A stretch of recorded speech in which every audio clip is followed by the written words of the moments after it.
Muy Buenos buenos días. días a todas y a todos. Gloria, por favor, es que ya no nos coordinamos, pero por favor, Gloria, inicias.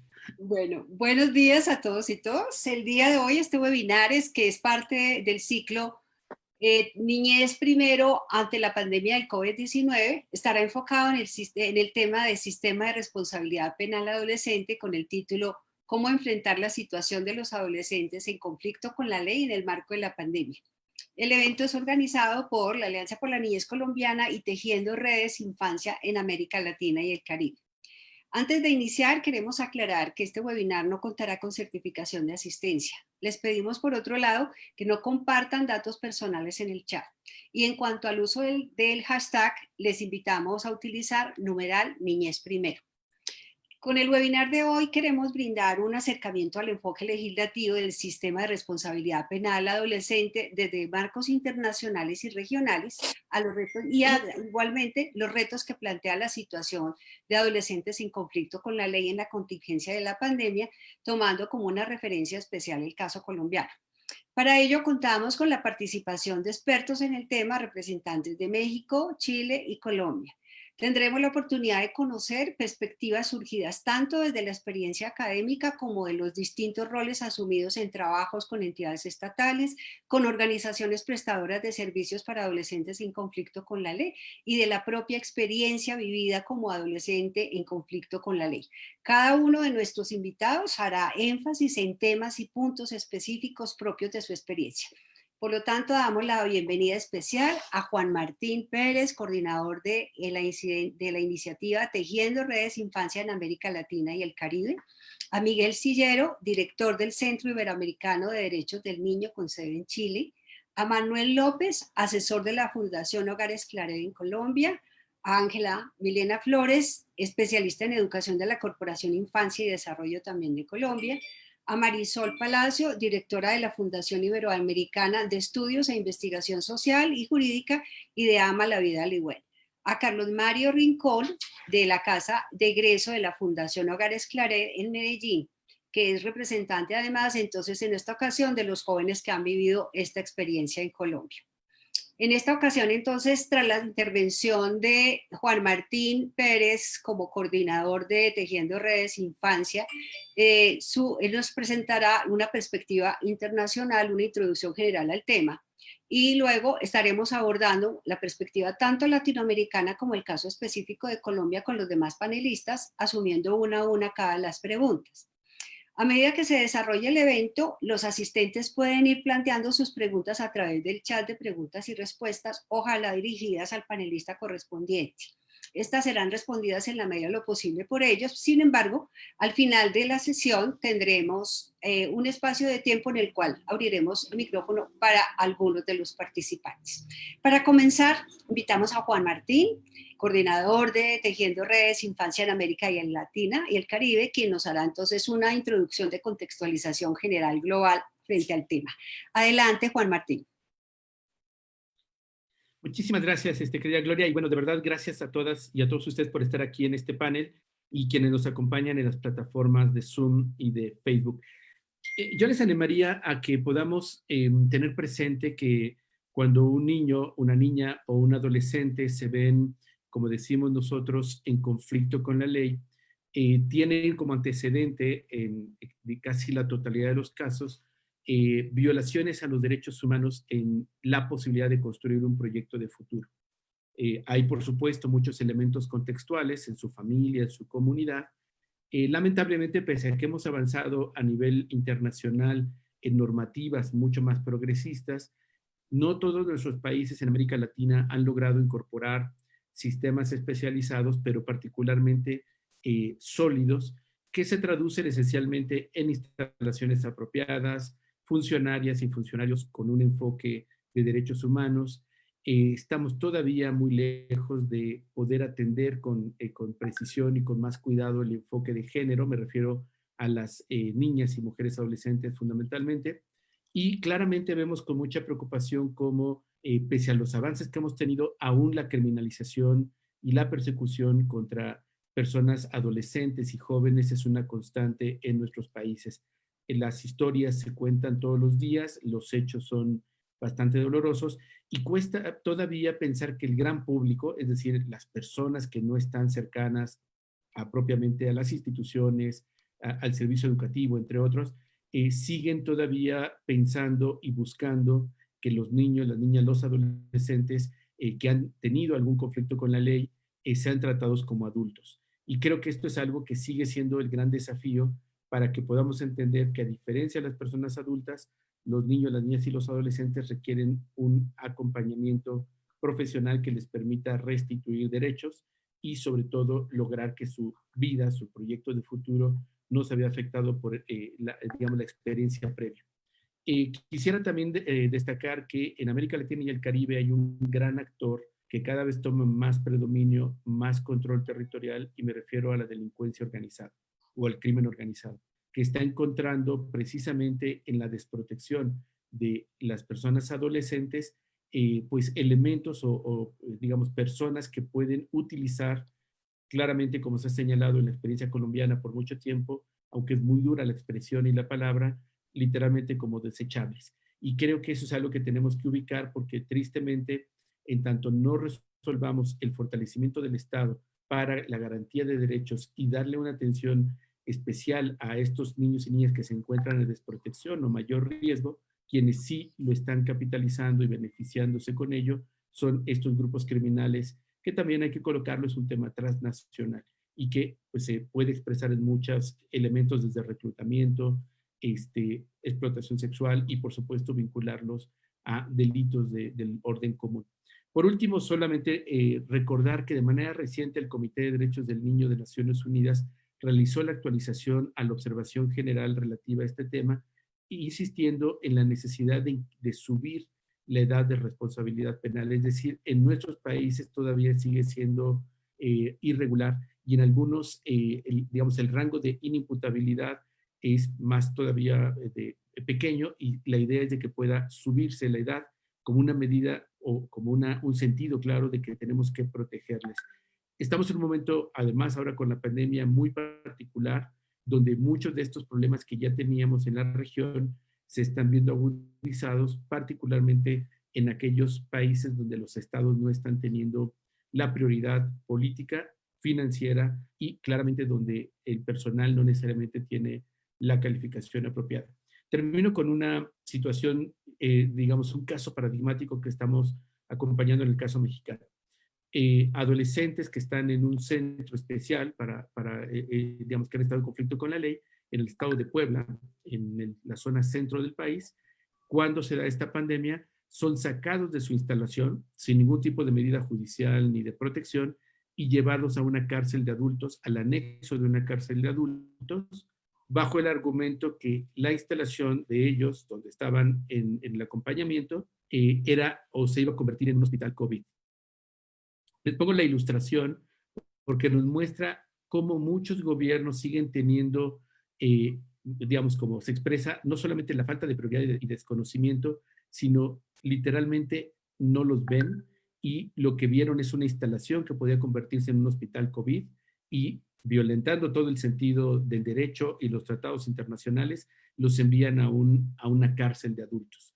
Sí, con una separación, pero esto no significa que deje de ser una cárcel de adultos, y dejan de ser prioridad, violentando lo que en nuestra Constitución en México se establece en el artículo 4 del interés superior de la niñez. Entonces, hay muchas de estas experiencias que tendríamos que estar mirando en nuestra América Latina y el Caribe, y por eso agradezco profundamente que esté aquí con nosotros el doctor Miguel Sillero, que además de ser un experto internacional, tiene el panorama muy, digamos, muy detallado de lo que pasa en América Latina, y hay bastantes aprendizajes en la región que podemos realmente retomar en beneficio de niños y niñas, y sobre todo en la prevención de estos hechos. Muchísimas gracias por estar acá y por este diálogo que tendremos.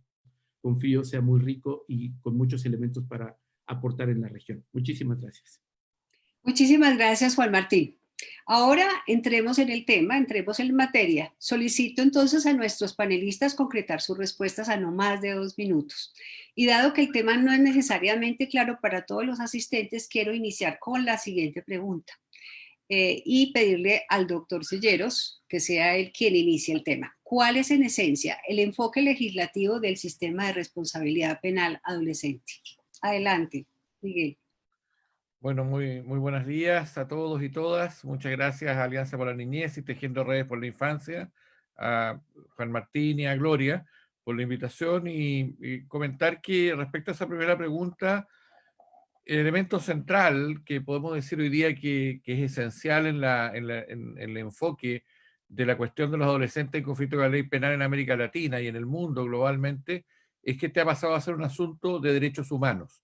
Es decir, debe ser enfocado dentro de una política general de derechos humanos y no solamente una política de seguridad o de control de la infancia, ¿no? Y por lo tanto, ese esquema de un asunto de derechos humanos nos entrega una herramienta muy poderosa que está basada en la Convención Internacional sobre los Derechos del Niño, ¿no? La Convención Internacional sobre los Derechos del Niño nos entrega los elementos para construir una política nacional de justicia penal juvenil, una política global, basada en el enfoque de derechos humanos, con respeto al enfoque de género y a las particularidades de todos los niños, niñas y adolescentes, y con un enfoque específico también en poblaciones de vulnerabilidad, control de violencia, respeto a la dignidad de cada niño, niña y adolescente en sus colectivos y particularidades, respeto a las garantías penales, procesales y sustantivas, y reintegración del niño, niño adolescente que ha sido infractor de ley penal a una visión constructiva de la sociedad, como establece una participación constructiva de la sociedad, como establece la propia Convención en su artículo 40. Asimismo, el artículo 37 nos entrega tres claves muy importantes. Una, que la privación de libertad es un último recurso, la prohibición de la tortura o todo trato cruel, inhumano o degradante, y finalmente que se debe optar hacia la reintegración social de los niños, niñas y adolescentes infractores. Yo diría que esos son los elementos centrales que permiten, en el marco de un sistema especializado, entre 14 y 18 años en la mayoría de los países de nuestra región, en algunos casos 13 o 12 años, ¿no? Y con la imposibilidad absoluta que no se cumple en América Latina plenamente de juzgar y sancionar como adultos a personas menores de 18 años. Muchísimas gracias, Miguel.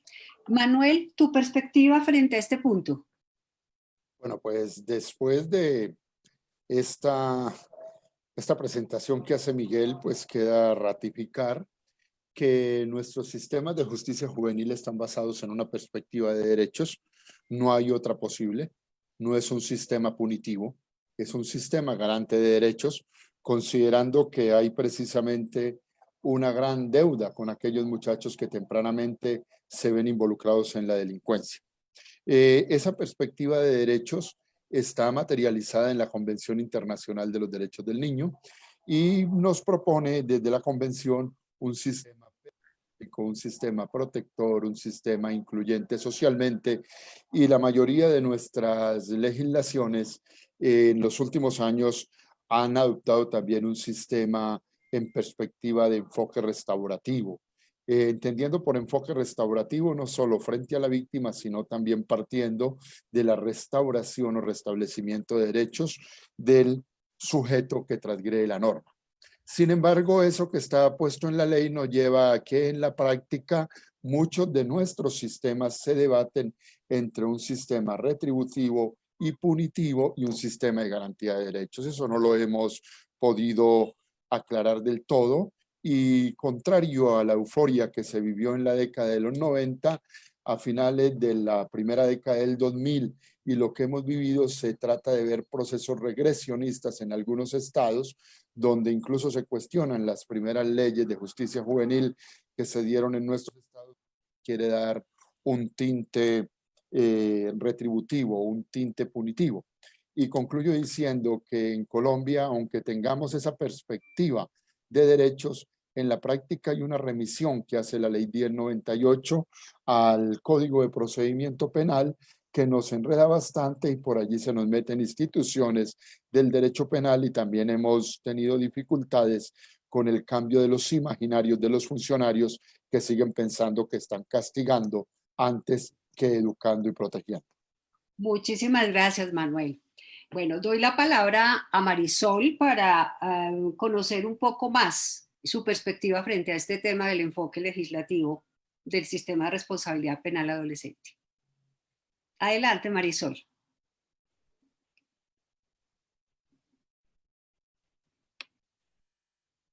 Marisol, tienes Sí, muchísimas gracias. Muchísimas gracias, doctora Gloria. Le presento un cordial saludo, igual al doctor Juan Martín y a todos los panelistas que me acompañan en este importante conversatorio convocado por la Alianza por la Niñez a favor de la niñez colombiana y por Tejiendo Redes de Infancia. Creo que es una conversación, un diálogo pertinente en momentos donde la situación de niños, niñas y adolescentes está expuesta gravemente a la desprotección de sus derechos. En relación con esa primera pregunta, desde el Centro de Pensamiento Crítico, donde hacemos una revisión crítica de las distintas escuelas de pensamiento, pero también desarrollamos pensamiento propio, y en el ámbito científico, de producción de conocimiento científico, de consultoría de formación y aprendizaje, hemos logrado con una red de expertos a nivel nacional e internacional avanzar, yo creería, de manera significativa para ir resolviendo estas preguntas y desde la comunidad científica aportar de manera positiva a su solución. ¿Cuál es la esencia o lo esencial en el enfoque legislativo del sistema de responsabilidad penal para adolescentes? Yo quiero resaltar en estos 2 minutos que para mí lo esencial es la interseccionalidad. Siempre hemos venido trabajando, y así lo hicimos cuando construimos conjuntamente el articulado de la Ley 1098 del 2006, Código de Infancia y Adolescencia. Trabajamos bajo un enfoque de intersectorialidad. Creo que esto hay que superarlo, lo digo como experta en políticas públicas para la igualdad, y realmente generar, como lo hemos venido haciendo desde la Alianza por la Niñez Colombiana y Tejiendo Redes de Infancia, un trabajo de interseccionalidad que permita interseccionalidad entendida como proceso y también como resultado. Un ejemplo de ello claramente es el proyecto de ley 179 sobre la prohibición de castigo físico, que convoca a distintas disciplinas, no solamente las jurídicas, sino también disciplinas científico-sociales. Y también un ejemplo importante es que se convoca o se aspira también a soluciones construidas de manera conjunta. De manera que trabajar el enfoque legislativo con esta política de la interseccionalidad nos va a permitir que tanto las políticas públicas en materia de infancia, adolescencia y juventud, como la política criminal, en tanto políticas sociales, puedan realmente apuntar a visiones transformadoras del derecho. Y una visión transformadora del derecho es aquella que nos permita en realidad transformar la vida de nuestros niños, niñas y adolescentes. Y en esa medida, la propuesta que venimos haciendo desde el Centro de Pensamiento Crítico FIBES es resaltar el principio de igualdad-diversidad como un principio relacional y tratar a los niños, niñas y adolescentes como iguales y como diversos, y respetarlos como iguales y como diversos. Y en esa medida, en la medida en que hagamos una construcción desde la interseccionalidad, tener en cuenta que tanto el derecho, la persona y el delito es uno, y que hay que repensar el derecho tanto en clave de derechos como en clave de estos principios: el principio de dignidad en un sentido instrumental, el principio de igualdad-diversidad y el principio de protección. Yo dejaría en este estado la respuesta para luego continuar. Perfecto, muchísimas gracias, Marisol. Un nuevo elemento que se agrega. Quisiera pedirle a Ángela alguna complementación o perspectiva frente a esta pregunta. Buenos días para todos y todas. Muchísimas gracias a la Alianza por la invitación. Pues mi nombre es Ángela Flores, hago parte del equipo de la Corporación Infancia y Desarrollo, actualmente como coordinadora general en la implementación de un convenio con la Secretaría de Educación de Bogotá en cuanto a la atención educativa a los jóvenes y adolescentes del sistema. Por tanto, desde esta pregunta, la mirada también está dentro de los procesos educativos y dentro de la normatividad que rige el sistema de responsabilidad penal adolescente para el restablecimiento del derecho a la educación. Desde Colombia se ha hecho un esfuerzo muy grande que efectivamente a partir del decreto 2383 de 2015, que rige la prestación del servicio educativo para los jóvenes y adolescentes del sistema de responsabilidad, se comience a hacer esos procesos de sensibilización con las instituciones educativas distritales para que puedan ofrecer, o públicas, este ejercicio o este proceso educativo a los jóvenes y adolescentes, efectivamente pues restableciendo todos sus derechos asociados. Efectivamente es importante que dentro de este marco normativo, no solo desde la línea educativa, sino también dentro del marco normativo, pues dentro de la apuesta internacional y nacional, efectivamente las sanciones pedagógicas cobren vida en todo lo que se aborda desde los elementos que sean protectoras, educativas, restaurativas, formativas y también con ese enfoque diferencial. Es fundamental que toda la normatividad efectivamente trascienda y se hagan esos ejercicios reflexivos y críticos al interior de los centros de atención y con las diferentes organizaciones y la institucionalidad, de tal manera que efectivamente se haga ese restablecimiento de derechos a los jóvenes y adolescentes del sistema, desde esa apuesta grande del reconocimiento de la falta, de la reestructuración de su plan de carrera y proyecto de vida, de la no residencia en el delito y desde esa vinculación positiva que todos anhelamos y queremos, y que efectivamente estos jóvenes nuevamente retornen a sus procesos desde el contexto inmediato y desde la sociedad, y que existan esos procesos inclusivos y de aceptación. Entonces sí es fundamental que efectivamente el marco normativo del sistema efectivamente le apunte a garantizar el restablecimiento de derechos de los jóvenes y adolescentes a nivel general y a nivel institucional. Entonces, desde esa línea, pues retomo efectivamente toda la apuesta de política pública educativa en cuanto a ese ejercicio que se viene desarrollando en Bogotá directamente desde la alianza y desde el convenio que se tiene con la Secretaría de Educación y en el acompañamiento que actualmente estamos realizando a los centros de atención educativa en compañía también con el Instituto Colombiano de Bienestar Familiar para que este restablecimiento de derecho educativo efectivamente se dé de la manera como debe ser, donde articule la familia, la institucionalidad, el contexto inmediato del joven y del adolescente. Muchísimas Gracias, gracias. Ángel. Ok. Carlos Mario, desde tu perspectiva que te ha tocado realmente vivir el proceso, ¿qué podrías decirnos frente a ese enfoque del sistema de responsabilidad penal adolescente? Bueno, hola a todos, un saludo. Mi nombre es Carlos y lo que me gustaría aportar ya luego de escuchar a todos los expertos, obviamente, en un tema de leyes que de pronto desconozco un poco, lo que yo pienso al respecto es que todos los seres humanos desde que nacemos merecemos algo que es el respeto. Y si bien un joven infractor ha irrespetado las leyes, yo creo que la mejor forma de enseñarle es respetándolo. Y para mí el respeto que se le puede brindar a un joven que se encuentra privado de la libertad es educándolo.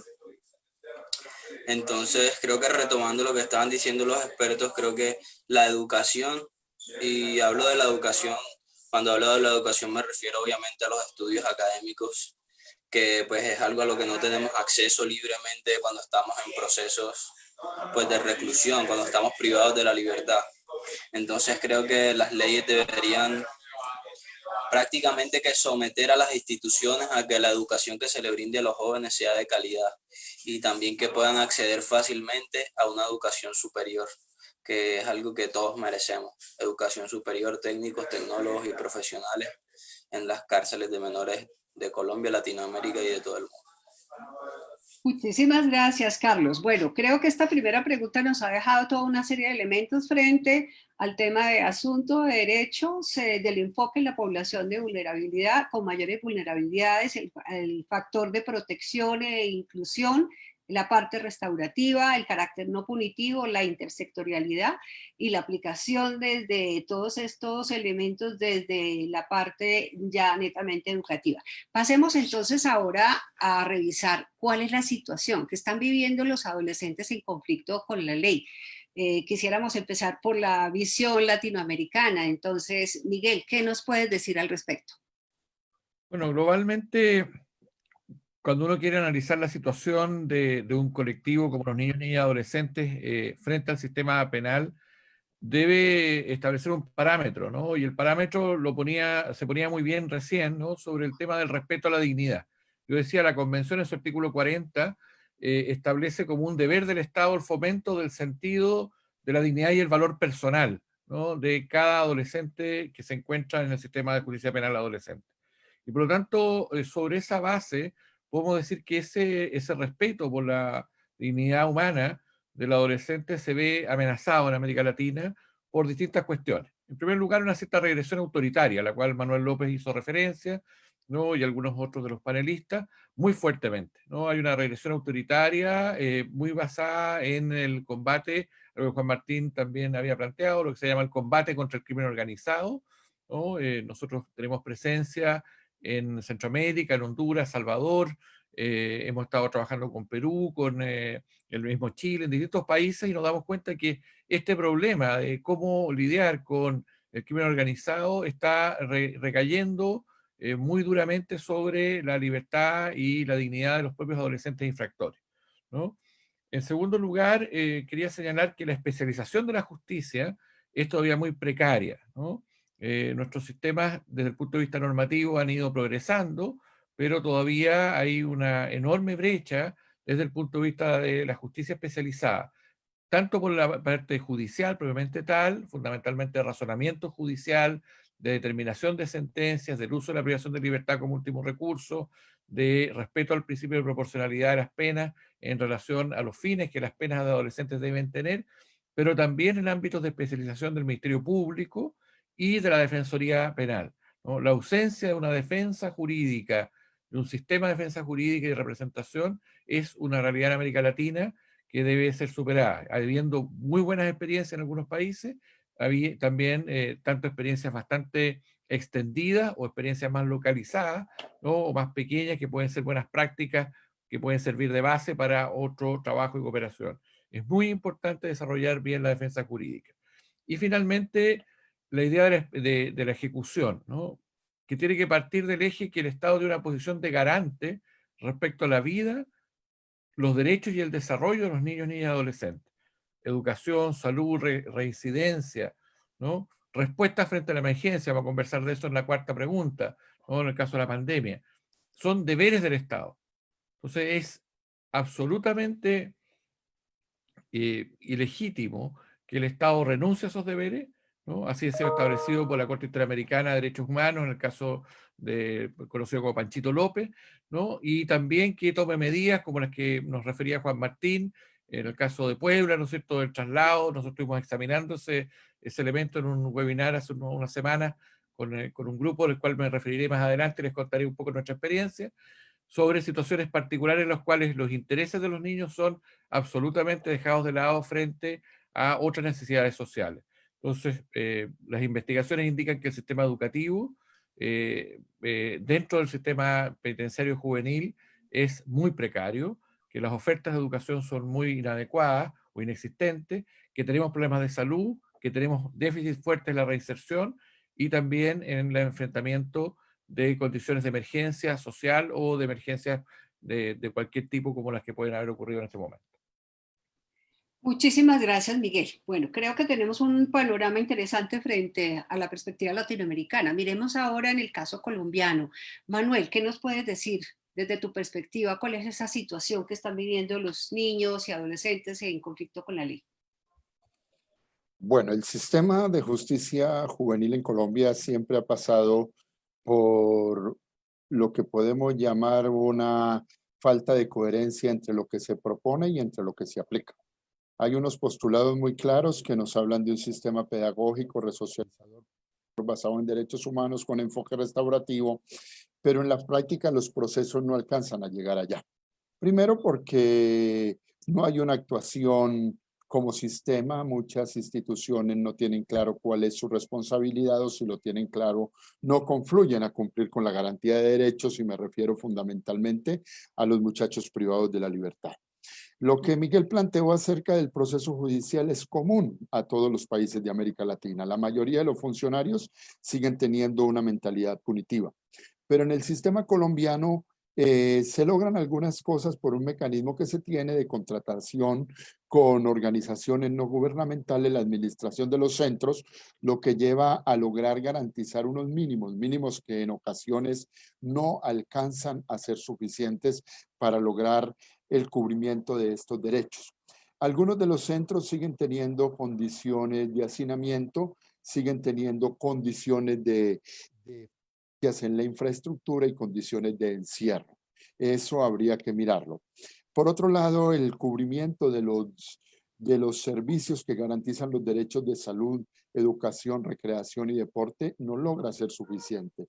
Y sobre todo en materia de salud mental hay un gran vacío para la atención de estos muchachos.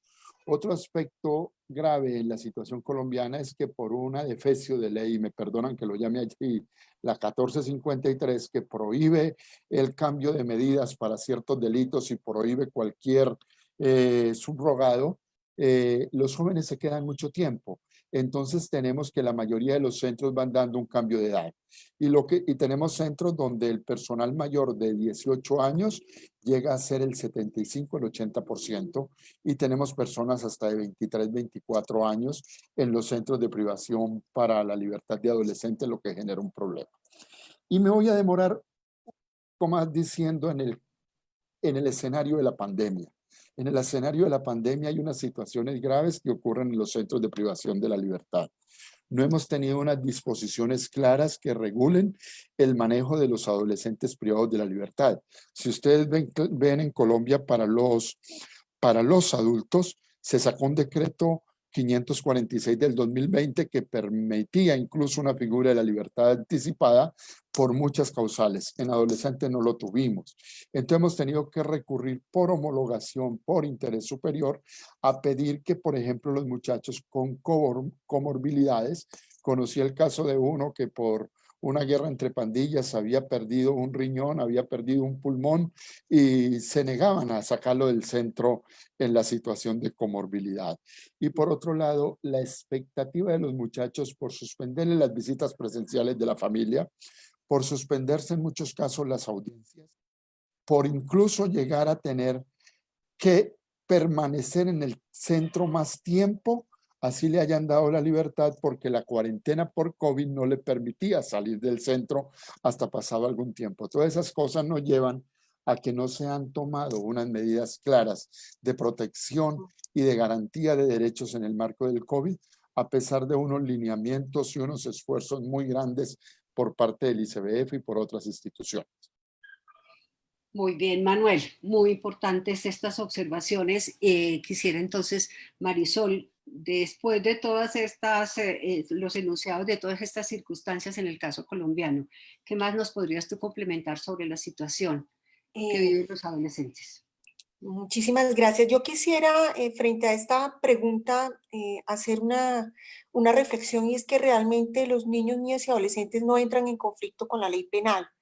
Desde el Centro de Pensamiento Crítico y propio FIBES estamos convencidos que ellos entran en contacto con la ley penal, pero no en conflicto con la ley penal. Estamos frente a personas en desarrollo que tienen distintas franjas etarias, y en ese proceso de formación puede ser una decisión, entre comillas, optar por el delito, por violar la ley, pero de todas maneras, de lo que se trata no es de declarar la culpabilidad en términos de establecer en un proceso penal si cometieron una actuación de carácter penal con dolo, culpa o preterintención, sino que lo que estamos trabajando en FIBES es que lo importante es hacerlos responsables en un proceso de naturaleza penal, pero que tenga la posibilidad de involucrarlos y de transformar sus vidas favorablemente. El derecho penal, en tanto derecho, también está llamado a proteger.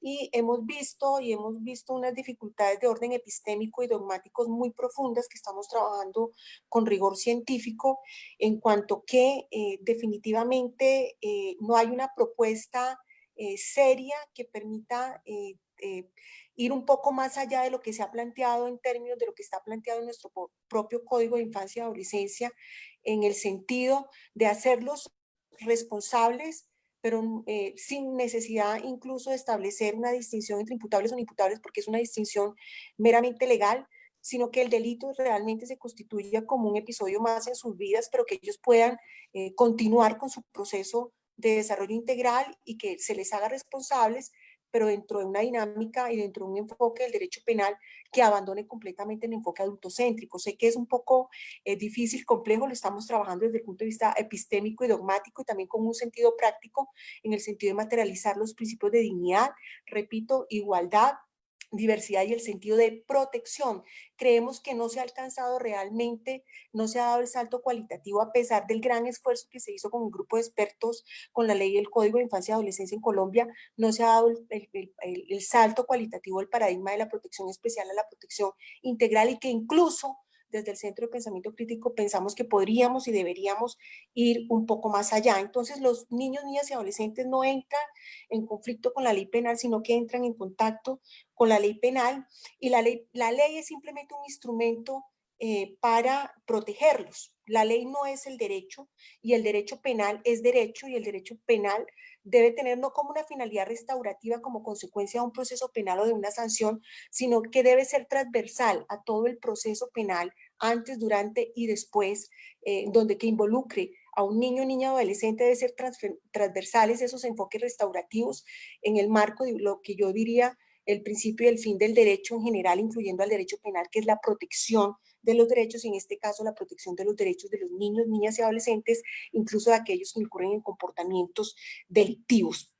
Quiero aclarar también que una de las razones por las cuales no se ha dado ese salto cualitativo del paradigma de lo que se conocía como el paradigma de la protección especial al paradigma que se pretendía con el nuevo Código de Infancia y Adolescencia que todavía está vigente en Colombia, el paradigma de la protección integral, obedece claramente a lo que en algún momento un autor alemán ha trabajado, y es que los conceptos y los principios a veces se trabajan desde la zona periférica o contextual, de manera que, por ejemplo, un principio como la dignidad, como la igualdad, diversidad o como la protección quedan condicionados a programas oficiales, a recursos, a programas gubernamentales, pero no realmente están supeditados al núcleo o a la esencia del concepto que tiene que ver con el valor y la esencia del ser. Desde el Centro de Pensamiento Crítico y FIBES hemos realizado y estamos realizando un gran movimiento social que permita a los niños, niñas, adolescentes y jóvenes verdaderamente ser. Y creo que en esa medida hay que defender esta idea con profundo convencimiento, para que realmente se deje de lado la mirada adultocéntrica dentro del proceso penal, y, por ejemplo, en el marco de una eventual reforma al sistema de responsabilidad penal para adolescentes, pensemos en un proceso penal más dialógico, donde pueda existir, por ejemplo, el jurado de conciencia, y pueda existir un juez de ejecución de la sanción como existe en el sistema penal acusatorio. De manera que yo dejaría mi intervención en este estado para continuar luego más adelante. Perfecto, muchísimas gracias, Marisol. Ahora desde otra perspectiva, Ángela, más desde las instituciones que vienen trabajando estos aspectos educativos, ¿cuál es la situación que tú ves que enfrentan los adolescentes en conflicto con la ley? Bueno, hay algo muy importante de lo cual nosotros partimos desde el proceso educativo que desarrollamos y acompañamos en los centros privativos y no privativos de libertad en Bogotá, y es desde esa caracterización, desde esas habilidades, esas potencialidades, carencias y necesidades de los jóvenes y de los adolescentes. Desde allí partimos para nosotros poder trazar esa estrategia de acompañamiento, y en el marco de esta pandemia efectivamente poder generar esos vínculos y fortalecer la relación que existe entre los referentes del centro con los jóvenes y los adolescentes, las familias y todo lo que tiene que ver con la institucionalidad y la escuela. No olvidar efectivamente que estos jóvenes y adolescentes, directamente hablando de Bogotá, vienen de contextos socioeconómicos, familiares, políticos y culturales de alta conflictibilidad y vulneración de sus derechos. Además, crecieron a la fuerza en contextos sociales y culturales donde no se les dio esa posibilidad de vivir etapas acordes a su edad.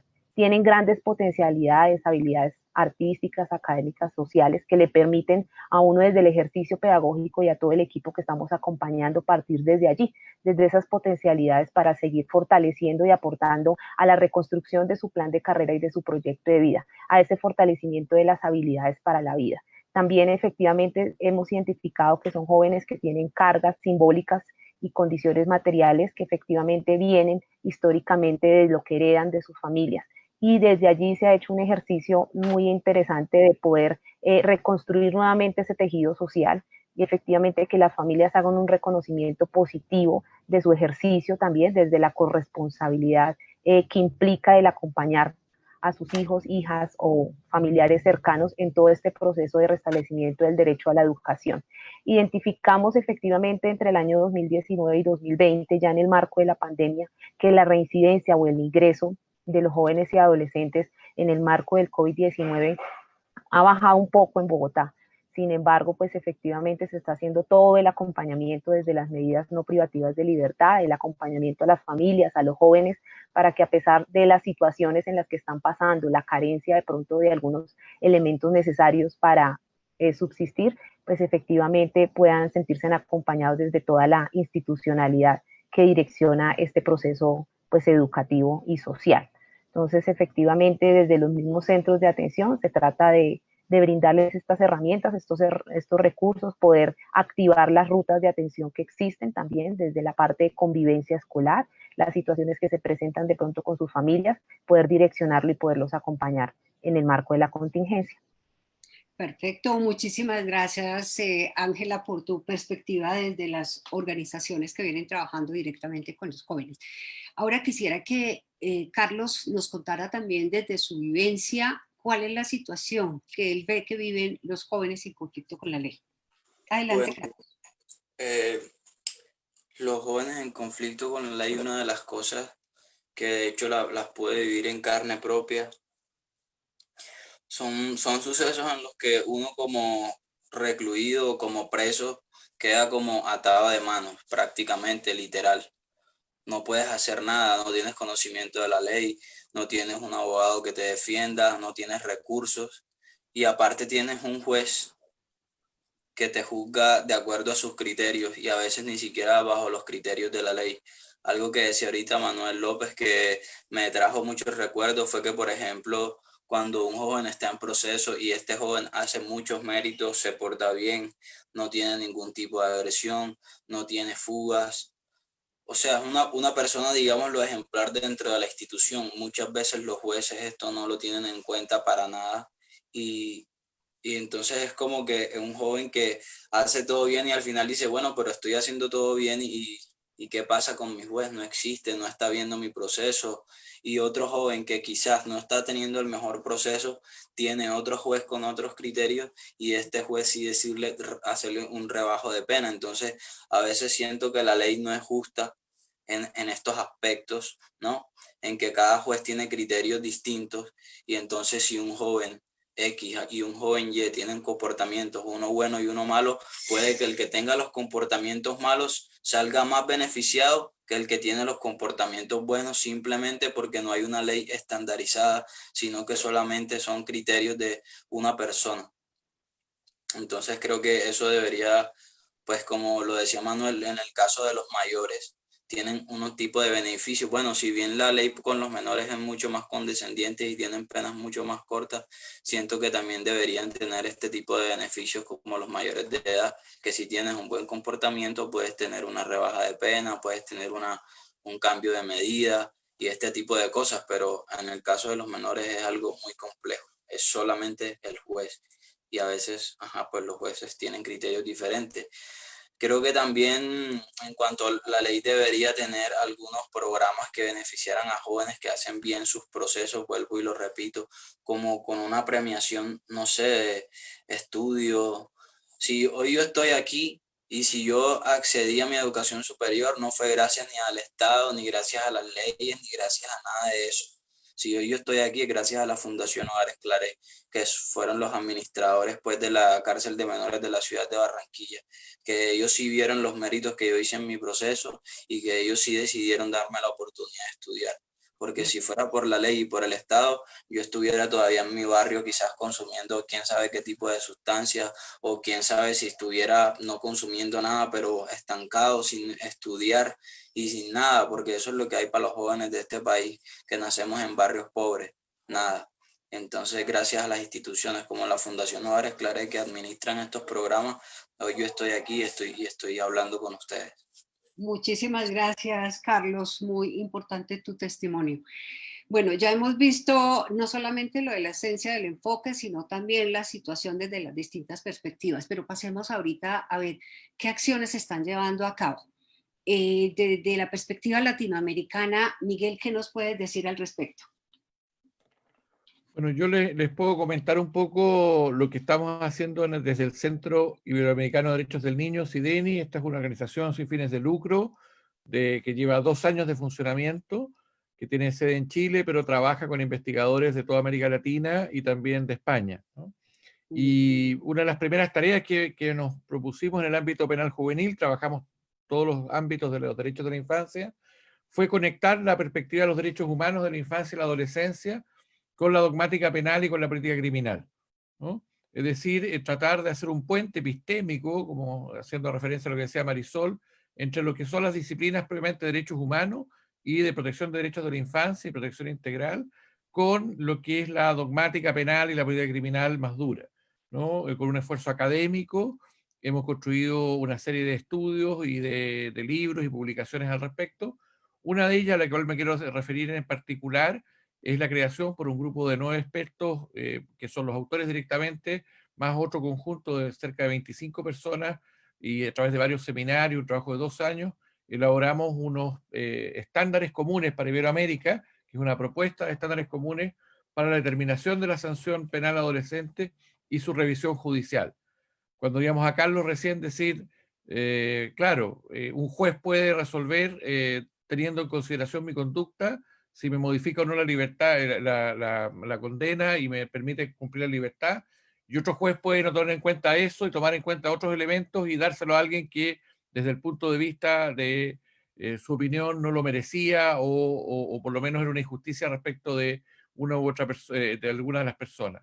Tenemos entonces la necesidad de construir allí un trabajo colaborativo de clarificación de estándares de decisión que puedan servirnos para mejorar la justicia juvenil, para mejorar las decisiones judiciales y para mejorar la vida de los niños, niñas y adolescentes que se encuentran, especialmente los privados de libertad, sometidos a acciones penales. Obviamente eso exige revisar cuestiones como la que decía Marisol, esta idea de si estamos en conflicto con la ley penal, cuál es la relación entre derechos humanos y derecho penal, cuál es la relación entre garantías y sanción, ¿no? Nosotros entendemos el derecho penal obviamente como una cuestión garantista, ¿no? Y se trata además de establecer redes de colaboración de investigadores en América Latina y en Iberoamérica, ¿no? Tenemos ahí contacto con especialistas y hemos conformado un grupo iberoamericano de estudios de justicia juvenil, ¿no? Como una especie de asociación dentro del centro que se está constituyendo en estos meses y que posteriormente abrirá sus puertas también a otros invitados y a otras actividades. Junto con eso hemos desarrollado investigaciones en el área de la educación, en los centros privativos de libertad, algunas cuestiones que hemos desarrollado de tiempo con la Universidad Diego Portales de Chile, que se encuentran realizadas con UNICEF. Acabamos de realizar una evaluación de los últimos 10 años de la funcionamiento del sistema penal juvenil en Chile, con un modelo completo con base de datos empírica para levantar evidencia sobre la evolución, con criterios de género, con criterios de gravedad de los delitos, con tiempos, análisis de trayectorias de las personas. Entonces estamos contribuyendo desde ese punto de vista académico, pero también del compromiso y el activismo por los derechos humanos de las personas que se encuentran privadas de libertad o sancionadas penalmente. Perfecto, muchísimas gracias, Miguel, en esta perspectiva latinoamericana. Manuel, tú como asesor en todos estos temas, no solamente de la Fundación Hogares Claret, sino de otras organizaciones, ¿qué nos puedes contar de cuáles son las acciones que se están llevando a cabo frente a la temática?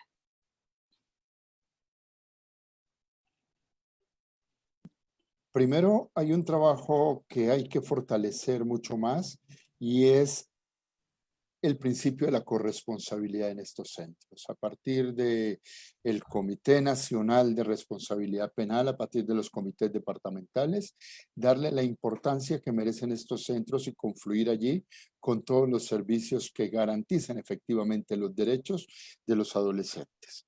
En segundo lugar, y lo voy a plantear también como reto, ver esto desde otra perspectiva. Más que institucionalización y privación de la libertad, recurrir a procesos abiertos en entornos comunitarios, en entornos educativos, para trabajar con los entes que en algún momento transgreden las normas. En Colombia se viene haciendo un trabajo grande, toca fundamentarlo mucho más e incluso hacerle un seguimiento en materia de justicia restaurativa, trabajar con enfoque restaurativo desde la participación de los adolescentes y no bajar la guardia en la verificación del respeto y garantía de los derechos humanos y de los derechos procesales para estos muchachos. Colombia, por mandato del Congreso de la República, tuvo que instituir una comisión verificadora de derechos humanos en el año 2015 que dejó unos informes que se dieron algunos desde los organismos de control y otros desde los organismos de gobierno, y se vieron unas falencias en la atención a los adolescentes privados de la libertad, y frente a eso debemos continuar estando atentos como tarea clara del público. Y un elemento clave lo tocó la doctora Marisol, no solo en el proceso judicial, sino en todo el proceso de formación y de trabajo con el muchacho, fortalecer la participación del adolescente de una manera activa con sus pares. Si cogemos todos los muchachos que han transgredido la ley y los aislamos y no tienen contacto con otros tipos de jóvenes, con otras expectativas, con otros escenarios, va a ser muy difícil un proceso de inclusión e integración. Entonces hay unos trabajos que se tratan de hacer, y como lo dijo Carlos Mario, creer en los muchachos.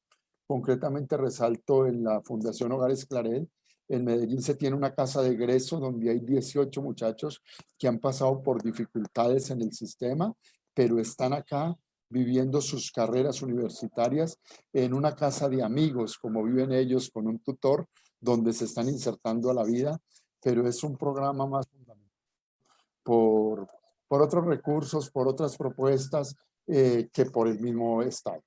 Muy bien, muchísimas gracias, Manuel.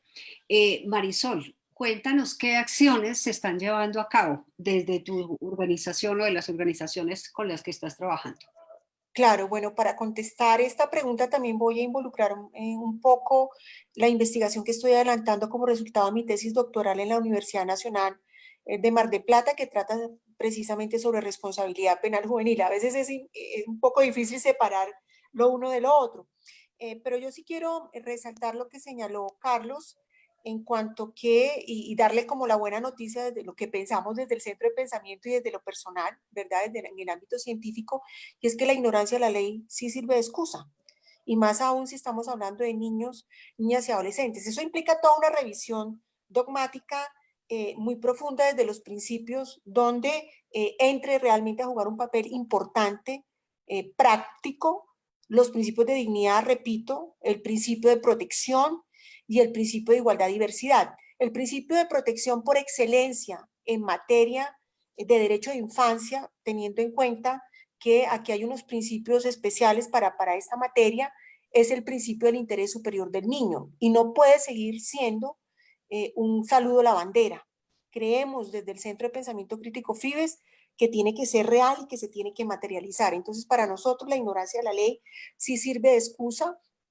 Creemos, y lo estamos trabajando dogmática y epistémicamente, creemos también que hay que resignificar unos principios, incluso en el Código de Infancia y Adolescencia nuestro, además de trabajar estos principios como la triada fundamental, dignidad, igualdad y protección, como concurrencia, subsidiariedad y corresponsabilidad. Hay que resignificarlos totalmente si queremos hacer una muy buena reforma a lo que va a ser el Código de Infancia y Adolescencia nuestro. Hay que comprender que tenemos una ventaja comparativa frente a otros sistemas de responsabilidad penal en otras latitudes, y es que nuestro proceso penal involucra un procedimiento administrativo de restablecimiento de derechos que debería ser un proceso de protección de derechos, esencialmente, y esa es una ventaja comparativa en tanto que la política criminal y la política pública deben ser armónicas. No podemos tomar decisiones, por ejemplo, desde la política criminal que vayan en contra de la desintegración familiar, porque entonces no estaríamos construyendo realmente, contribuyendo a restaurar los derechos o a restablecerlos o a mejor proteger los derechos de niños, niñas y adolescentes involucrados en la comisión de delito. Entonces hay que armonizar política criminal con políticas sociales, y esto se resuelve desde el punto de vista epistémico y dogmático haciendo una revisión crítica pero también propositiva de los dos paradigmas sobre los cuales se ha edificado el sistema de responsabilidad penal de adolescentes, al menos en América Latina, que es el paradigma de la protección integral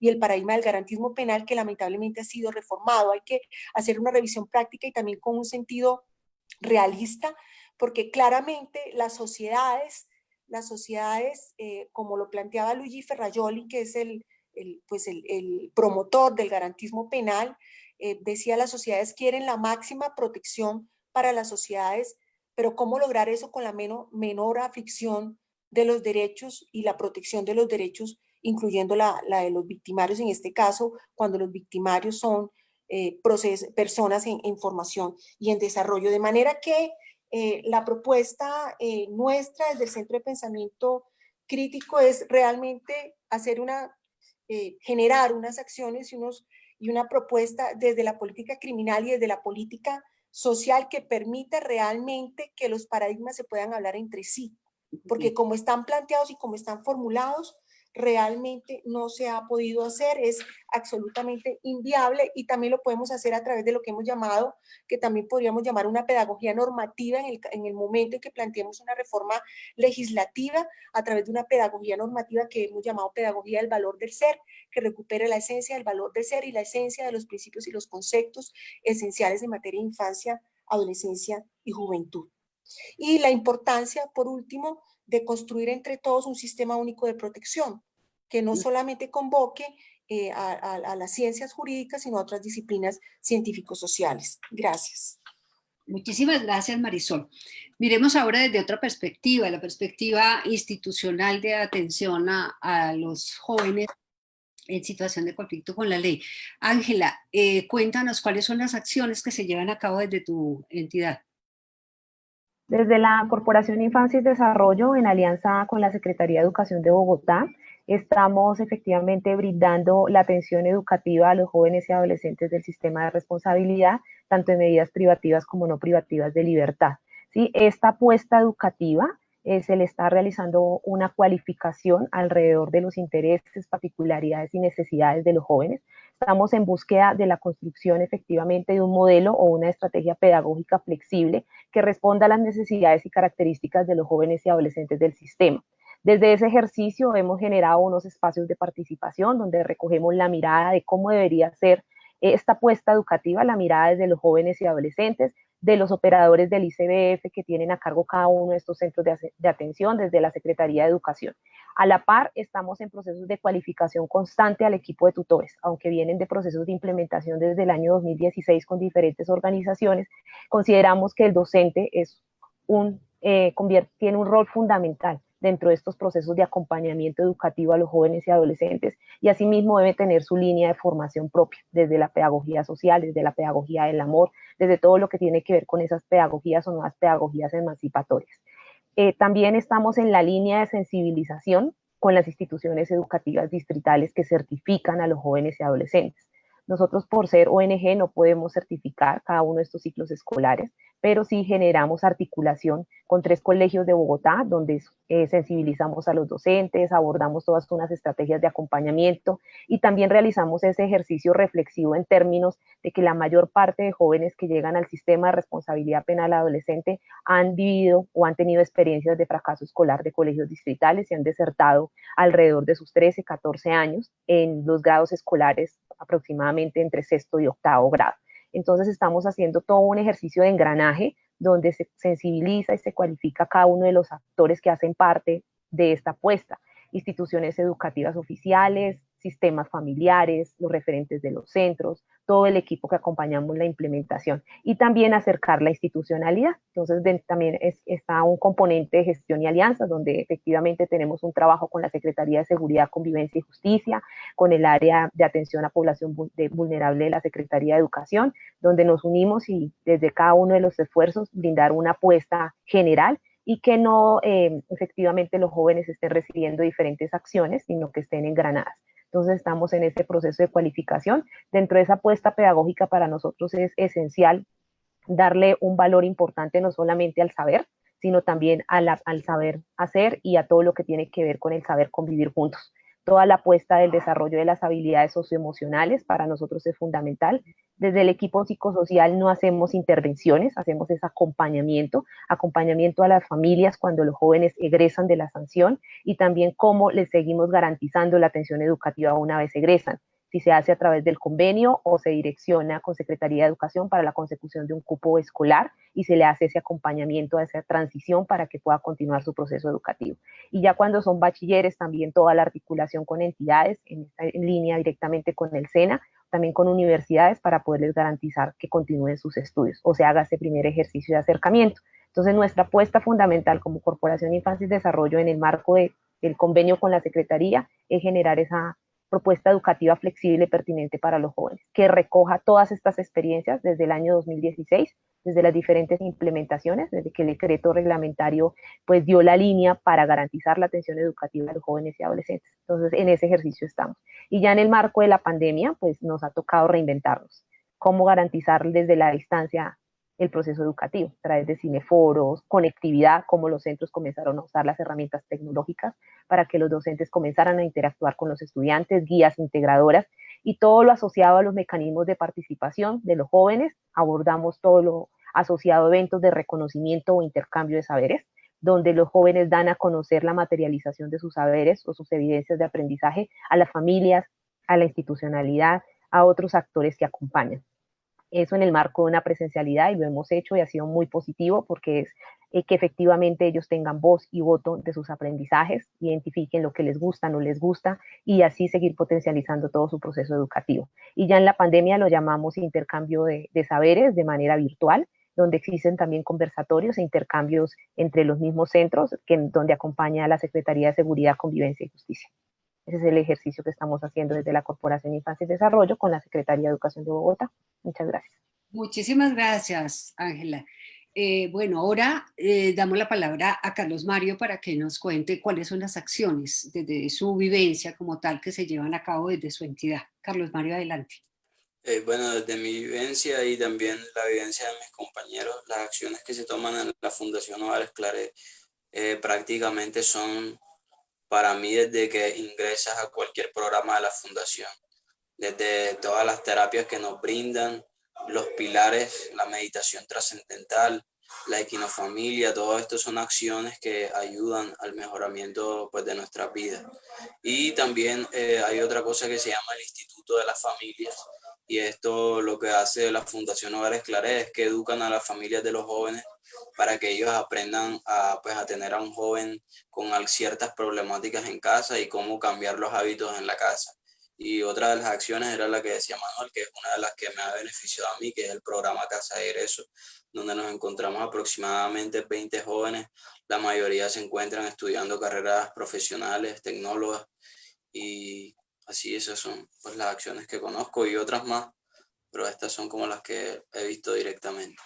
Perfecto. Ha sido muy interesante. Yo creo que aquí podemos resaltar como acciones que se dan a distintos niveles, desde, como nos comentaba Miguel, la propuesta de los estándares para determinar el tipo de sanciones a los jóvenes o adolescentes, del trabajo de justicia restaurativa que se ha iniciado en Colombia y que también se constituye también en un reto, y desde todo el proceso de articular las políticas públicas con las políticas criminales, más lo de la propuesta o la apuesta educativa de ese modelo flexible y pertinente que nos habían mencionado, y de manera muy concreta las acciones ya realizadas desde Hogares Claret y concretamente también lo de la Casa Egreso. Aunque ya se han planteado de alguna manera retos, pasemos como a la última pregunta. ¿Cuáles son los retos y cuáles son las alternativas que nos plantea el tema para efectos de la contingencia de la pandemia? Doy la palabra desde la perspectiva latinoamericana a Miguel. Gracias, Gloria.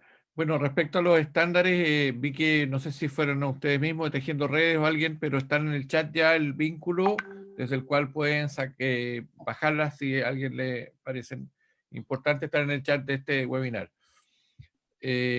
Efectivamente, la pandemia nos ha puesto en una situación particular de desafío a los sistemas de justicia juvenil. Lo ha dicho la Comisión Interamericana de Derechos Humanos, lo ha dicho el Comité de Derechos del Niño, lo ha dicho la Oficina de Alto Comisionado. Hay muchísima información al respecto de llamar la atención sobre cómo los sistemas de justicia penal pueden adaptarse a las condiciones de la pandemia, que nos impone la pandemia. Lo primero es que el Comité de Derechos del Niño establece que hay ciertos grupos de niños, colectivos de niños, niñas y adolescentes que son más vulnerables a los efectos de esta enfermedad, y dentro de ellos incorpora a los adolescentes privados de libertad o los internados en recintos de protección. Y en particular respecto a los adolescentes, en el informe del comité en su número 8, ¿no? Señala que hay que propender hacia liberar a los niños de todas las formas de detención o encierro, siempre que ello sea posible, ¿no? Y a partir de eso, nosotros como grupo de estudio iberoamericano de derechos del niño, CIDENI, hicimos una presentación, una declaración pública, una presentación, instando a los estados a liberar anticipadamente a los niños, niñas y adolescentes de la privación de libertad, sea que se encontraran condenados o en situación de procesamiento como medida cautelar. Esto además fue publicado en algunos medios de comunicación, fuimos 9 especialistas de distintos países que hicimos esa presentación. ¿Cuál es la razón fundamental de esa presentación? Darnos cuenta que la pena privativa de libertad particularmente se agrava severamente por las condiciones de la pandemia. Es decir, si buscamos nosotros una cierta relación de proporcionalidad amplia, en un sentido de una pena idónea, adecuada a los fines, y además de eso que resulte proporcional la sanción respecto al hecho realizado por el cual el adolescente ha sido declarado responsable, como bien decía Marisol, bueno, la pandemia lo pone en condiciones tremendas, ¿no? Porque se impide la ejecución de prácticamente todas las medidas paliativas de la privación de libertad y la prestación de servicios sociales externos, ¿no? Educación, salud, contacto con la familia, que a lo más, en el mejor de los casos, se puede haber implementado telemáticamente, y la pena misma adquiere entonces una rigurosidad excesiva que la torna claramente injusta. Por lo tanto, hay un principio de justicia en disminuir el tiempo de la pena, producir liberaciones anticipadas. También ocurre un problema serio con las medidas no privativas de libertad. Pensemos en las sanciones que un trabajo en beneficio de la comunidad, una libertad asistida, no pueden ser continuadas. La pandemia exige ciertas condiciones de restricción de movilidad y pérdida de contacto. Preocuparnos que efectivamente los programas puedan seguir contactando a los adolescentes. Medidas de posegreso también se ven afectadas. En ese análisis examinamos la situación de algunos países.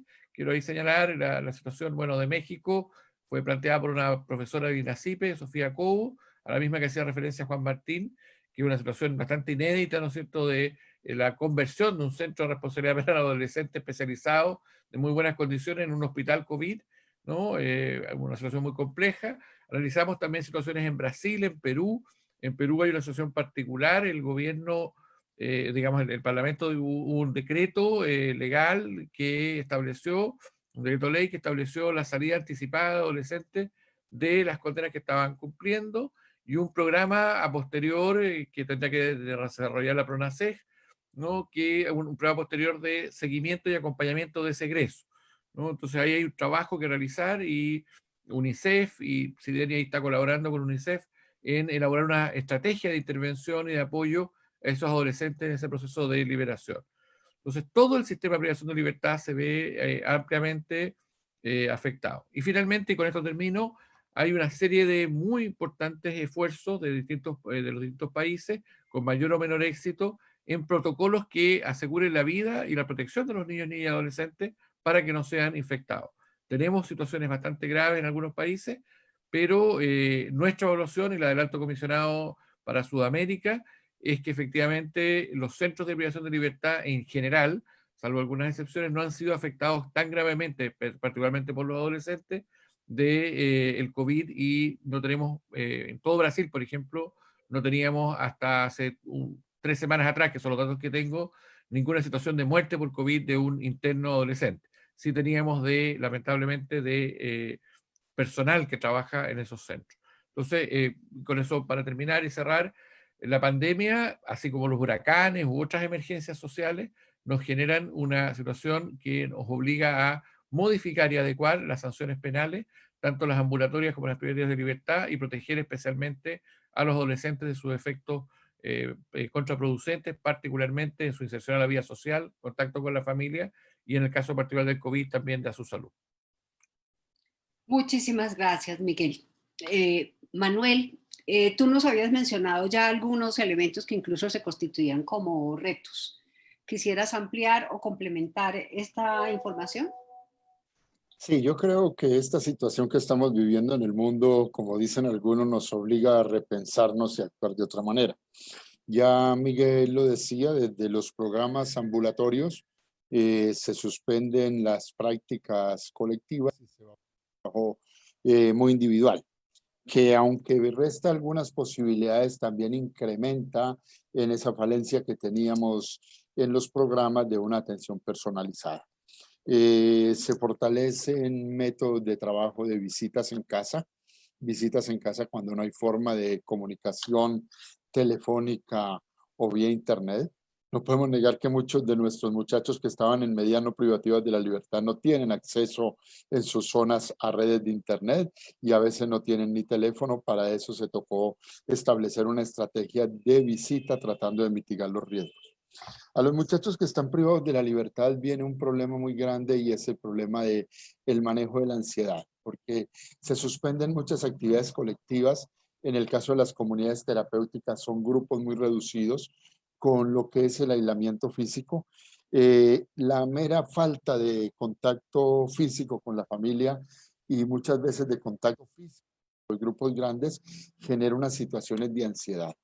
Y esas situaciones están pasadas también por la situación que sufren nuestros empleados.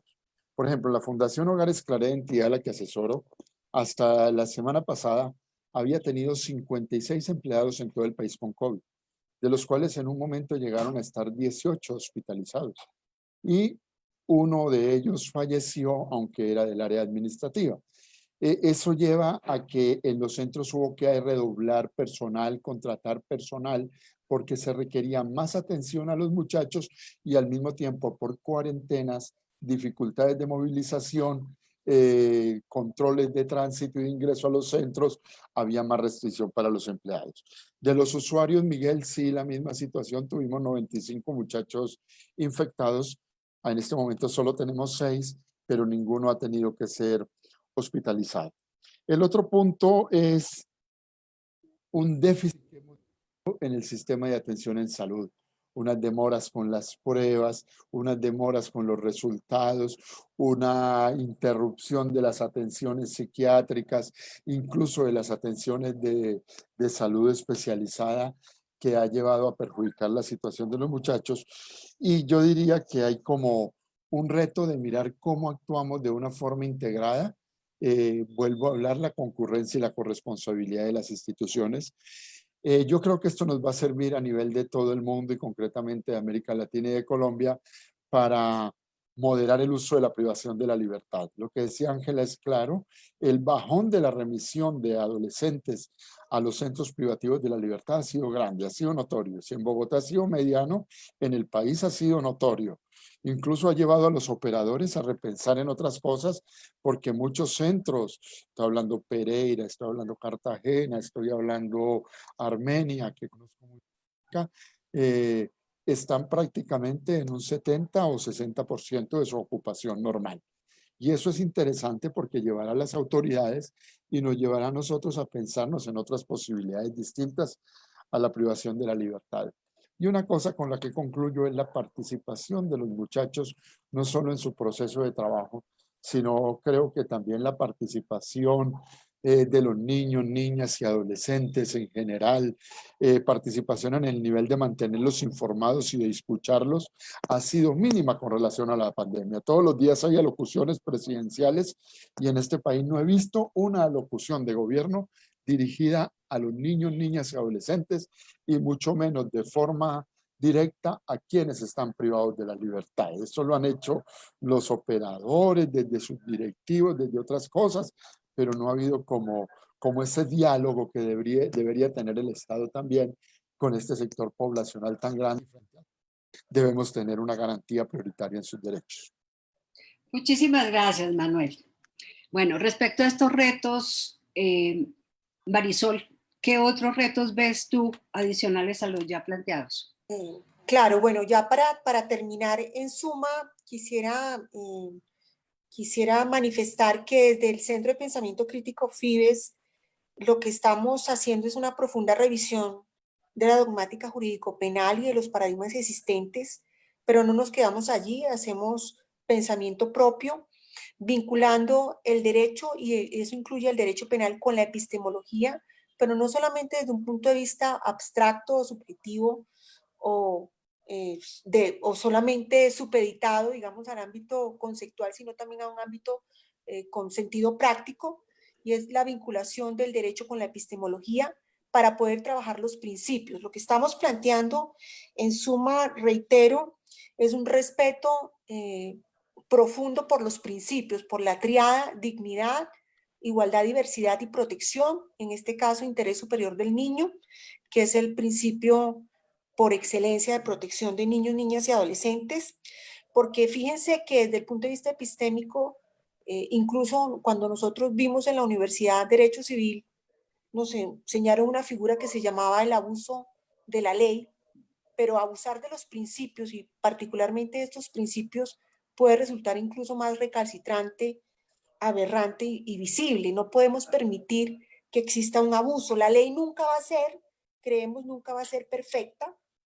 De hecho, tenemos en Colombia un Código de Infancia y la Adolescencia donde uno se pregunta a estas alturas, después de tantos años de su aplicación, ¿por qué seguimos hablando de privación de la libertad cuando hay otras sanciones como la amonestación, las reglas de conducta? ¿Cuál es la eficacia de la prestación de servicios sociales a la comunidad o de un internamiento semicerrado? ¿Por qué siempre estamos pensando en la privación de la libertad?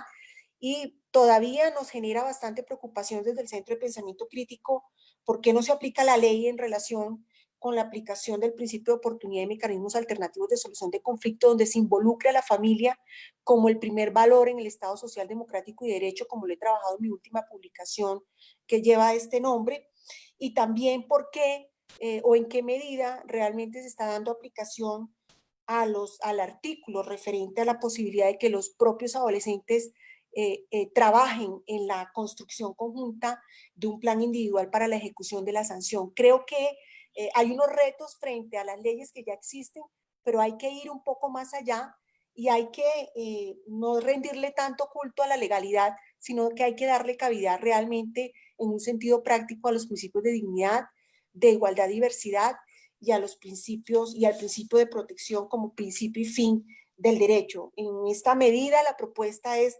repensar y resignificar los principios y el derecho penal como la posibilidad también de proteger los derechos. Y en el ámbito propiamente de la pandemia, creo que los niños, niñas y adolescentes están expuestos particularmente a ser aún mucho más afectados en sus derechos y aún mucho más desprotegidos precisamente porque aún se mantienen los estereotipos, no como iguales y diversos, sino los estereotipos de víctimas y de victimarios. Y la política criminal tiene que dejar de ser simplemente un conjunto de pulsaciones vindicativas de víctimas y victimarios y el derecho penal como el marco de institucionalidad que está previsto simplemente para responder de manera inmediata a esas pulsaciones vindicativas. Hay que ir un poco más allá y aprovechar este contexto de la pandemia para realmente avanzar tanto en política criminal como en políticas sociales de manera armónica y construyendo unos paradigmas que realmente permitan articular un verdadero sistema único de protección en este ámbito. Mil gracias. Muchísimas gracias, Marisol. Desde la perspectiva de trabajo institucional, Ángela, ¿cuáles son los retos que tú ves que plantea esta situación de pandemia y cuáles serían como las alternativas correspondientes? Bueno, ya en cuanto a retos y alternativas, es fundamental continuar en todos los procesos de articulación interinstitucional para que efectivamente se le brinde esa respuesta oportuna de acuerdo a las necesidades o situaciones que están viviendo los jóvenes y adolescentes del sistema, independientemente en la medida que se encuentren. Eso es uno. En el ámbito educativo, uno de los grandes retos ha sido con los centros no privativos de libertad, garantizar que no deserten del proceso educativo, tratar de mirar los diferentes medios para que efectivamente puedan desarrollar las actividades pedagógicas que se contemplan, especialmente con aquella población que hemos identificado que no cuenta con ningún tipo de herramienta tecnológica, ni siquiera un teléfono celular. Desde allí se han trazado diferentes estrategias y herramientas para acercar el proceso educativo a los jóvenes, para motivarlos constantemente desde este trabajo de educación a distancia. También está ese gran reto del fortalecimiento del vínculo familiar, la ruptura que existe entre todos los procesos de relacionamiento del joven con su familia y cómo efectivamente la familia es corresponsable por su proceso educativo. Ejercicio que se ha venido trabajando tanto en el marco de la contingencia a través de acompañamiento telefónico, compartimos algunos tips psicosociales para las familias, desde una línea propositiva que se articula el componente pedagógico, desde el abordaje de unas frases motivacionales que han construido los docentes tutores y se articulan a las guías pedagógicas y que se hacen ejercicios de reflexión. Hay otro reto fundamental y es continuar en ese proceso de sensibilización con las instituciones educativas oficiales, en términos de la importancia de abordar todo lo asociado a la prevención del delito y a todo lo que tiene que ver con la cultura de la ilegalidad. Entonces hay varias cosas que se han venido revisando y que la pandemia a la vez ha mostrado aún más esas brechas que existen desde este proceso de acompañamiento y se ha venido pues reinventando diferentes estrategias que apunten efectivamente a avanzar en esos retos. Y como mencionaba anteriormente, pues toda la construcción de una propuesta pedagógica educativa flexible, pertinente para los jóvenes y adolescentes del sistema, que verdaderamente los enfoques no se queden solamente en la teoría, sino que se aterrice a la práctica, lo que tiene que ver con el restaurativo, el enfoque de derechos humanos, el de género, el de inclusión, el diferencial. Y desde allí se está haciendo todo este ejercicio. Y vendrán muchos más retos, que cada día es diferente. Esto parece una montaña rusa con los jóvenes y adolescentes del sistema. Pero para eso estamos allí todo el equipo como profesionales. Perfecto, muchísimas gracias, Ángela. Bueno, nos falta una perspectiva más y es la perspectiva vivencial de Carlos. ¿Qué opinas, Carlos, de cuáles son los retos y cuáles son las alternativas que este tema nos plantea en la contingencia de pandemia? Bueno, yo diría que el reto con las instituciones está en que puedan concientizar principalmente a la población, en este caso los jóvenes, los niños, las niñas y adolescentes, que tal vez algunos no entiendan muy bien la problemática que estamos viviendo en el país. Entonces yo pienso que el reto principalmente es que ellos como usuarios y como beneficiados lo entiendan.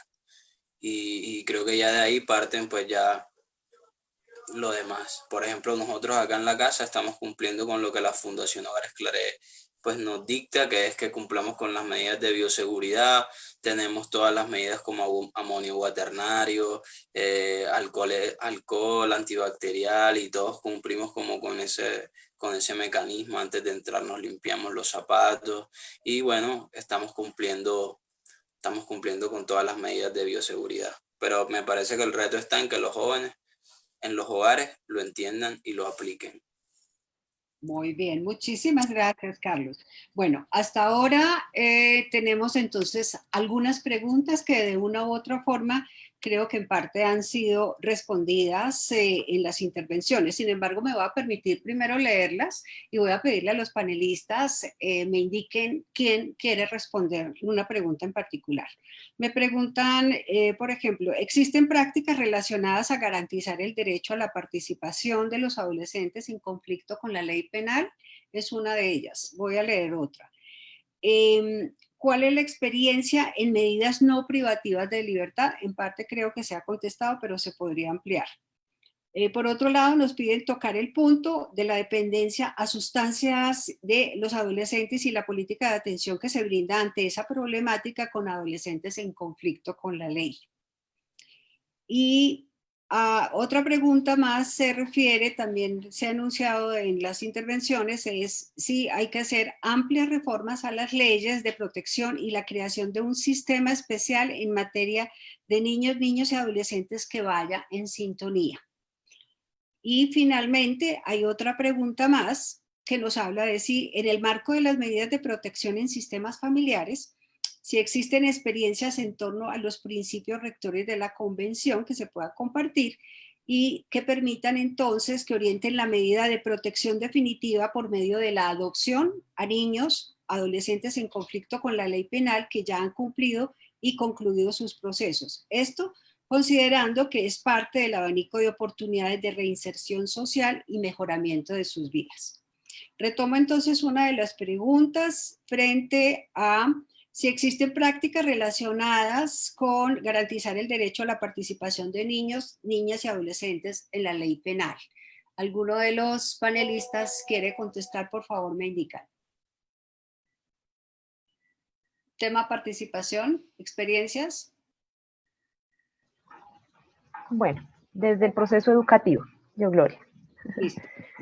Bueno, desde el proceso educativo, como lo mencionaba anteriormente, pues efectivamente desde el pensamiento social o el área de ciencias sociales y el pensamiento comunicativo se generan y se promueven acciones para que los jóvenes y los adolescentes en esos eventos de reconocimiento que se generan puedan dar a conocer a sus compañeros, a sus familias, a los mismos actores que están en el centro, educadores, formadores, sus experiencias alrededor de temáticas centrales y que puedan compartir esos sentires, puedan dar a conocer también esas evidencias del proceso educativo, los saberes y puedan efectivamente partir desde el reconocimiento del contexto. Ese ejercicio lo realizamos también a nivel del Instituto Colombiano de Bienestar Familiar, se hacen encuentros de intercambio de experiencias entre los jóvenes, entre los centros, para que efectivamente puedan dar a conocer cada una de estas acciones dentro del mecanismo de participación. Pero netamente desde lo educativo tratamos de articularlo al máximo a cada una de las áreas del saber para visibilizar los aprendizajes de los jóvenes y adolescentes y no sea la voz del docente o del profesional pedagógico, sino sea la voz de los niños, las niñas y los adolescentes que den cuenta de su proceso educativo. Perfecto, muchísimas complemento, gracias. Sí, adelante. Complemento lo que dice la doctora Ángela. Desde la Fundación Hogares Claret y desde muchos de los operadores se vienen realizando procesos desde los cuales se facilita y se escucha la voz del joven.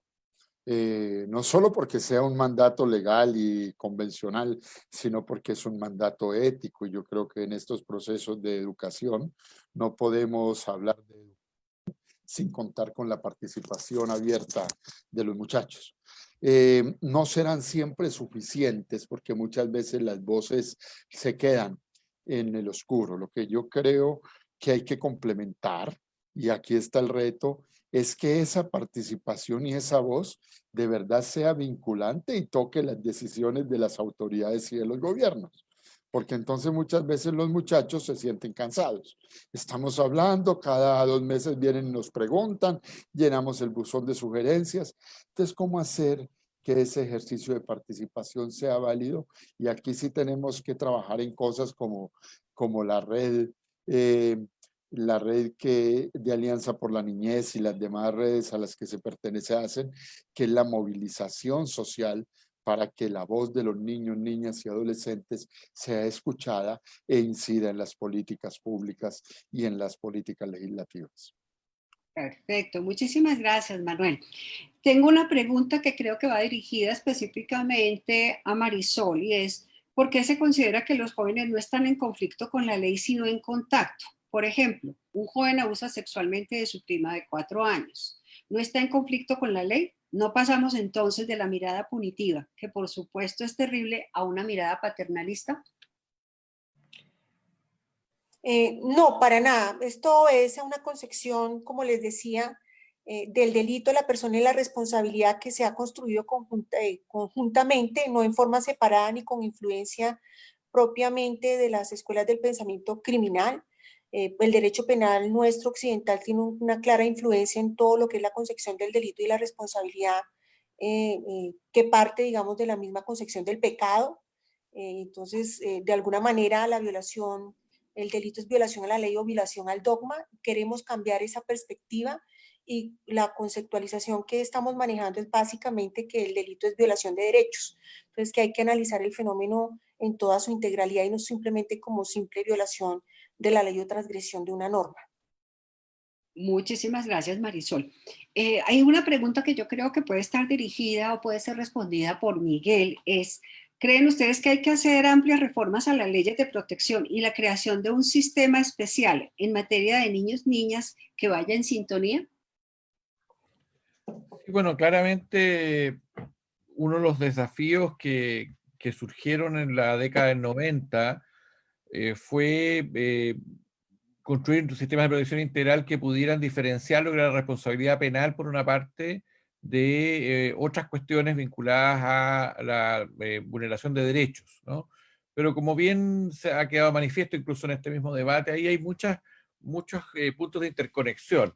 Y probablemente esa separación inicial tan tajante o separación de vías produjo algunos problemas sistémicos importantes, quizás también problemas conceptuales, como los que ha referido Marisol, ¿no? Y llevan a este tema de la discusión sobre los nombres, si conflicto de ley penal, si contacto, en fin, Entonces, probablemente es necesario, ya después de 30 años de la Convención, el establecer un sistema de protección integral mucho más amplio y renovado, ¿no? Entonces, a la pregunta si fuera necesario o no avanzar en un nuevo sistema, yo creo que sí es necesario ir profundizando y interrelacionando más los sistemas de protección de niños, niñas y adolescentes amenazados en sus derechos con los de infractores, teniendo en cuenta que los sujetos no son divisibles ni pueden ser solamente marcados por una condición, ¿no? Y que normalmente nos encontramos con que ellos tienen diversas responsabilidades y también diversas vulnerabilidades y diversas vulneraciones, ¿no?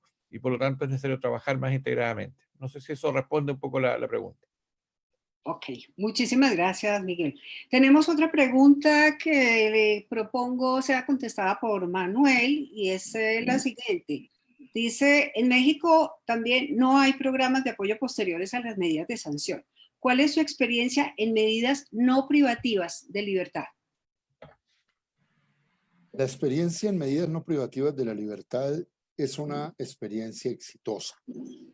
Y tenemos que decirlo así porque en la evaluación que se hace del trabajo, cuando una medida no privativa de la libertad se cumple con seriedad y con todos los parámetros que ella indica, incluso acogiéndonos a la normatividad internacional que hay al respecto y lo que se ha elaborado, esa medida produce mucho mejor resultado que la medida privativa de la libertad. Por una cosa muy sencilla, porque se está haciendo el proceso con el muchacho desde la misma cotidianidad y desde su misma participación en la sociedad.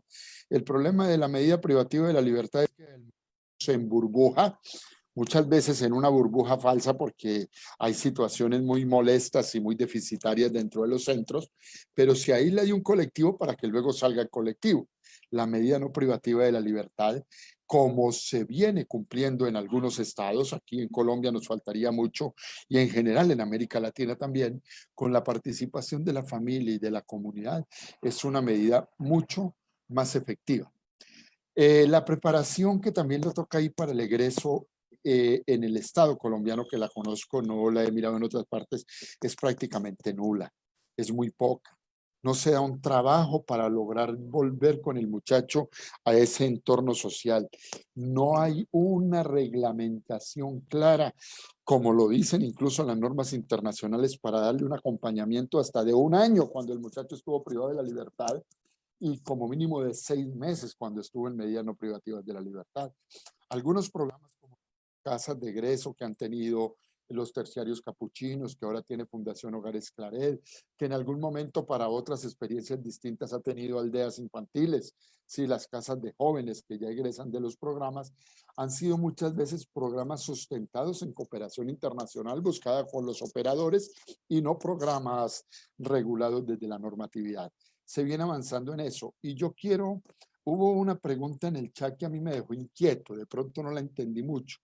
La señora Teresa Romero habla de la adopción de algunos programas que contengan todo lo de la Convención Internacional para programas de adopción en hogares de adolescentes que egresan del sistema. Mira, yo conocí el programa de hogares que recibían muchachos no solo que egresaban del sistema, sino que estaban en el sistema, desarrollados en otros países, sobre todo en Europa, que son programas excelentes.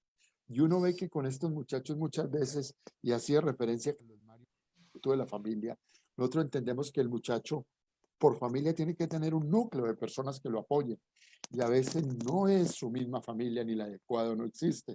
Hay que buscar esto.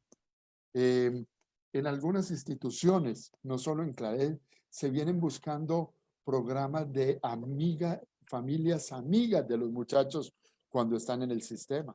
No hay nada más triste que el día de visita, cuando a todos los muchachos los visitan y hay 3 o 4 que no les llega a nadie. Tú como operador, como terapeuta, tienes que hacer un trabajo con esos 4 muchachos a los que no les llegó nadie, porque eso implica mucho para su programa de fortalecimiento y de inserción. Entonces hay que avanzar mucho en esos imaginarios y creo que, como bien lo dicen los documentos internacionales y el informe de Justicia Juvenil en las Américas, que todavía tiene muchas cosas vigentes, hay que trabajar más en las medidas privadas de la libertad y hay que mirar cómo esas medidas exigen un mayor reto muchas veces porque cuando tengo el muchacho encerrado, perdónenme la expresión, pues lo tengo ahí, pero cuando el muchacho me llega, me va y me vuelve, el seguimiento tiene que ser más fuerte y el acompañamiento también, y estas medidas pro segreso y un fortalecimiento de redes familiares o de suplir esas redes cuando no se tienen. Perfecto, muchísimas gracias, Manuel. Damos una última pregunta que quizá pueda ser respondida. Perdón, ¿podrían tocar el punto de la dependencia a sustancias de adolescentes y la política de atención que se brinda ante esa problemática con adolescentes en conflicto con la ley? No sé si, Ángela, quisieras tú contestar esa pregunta.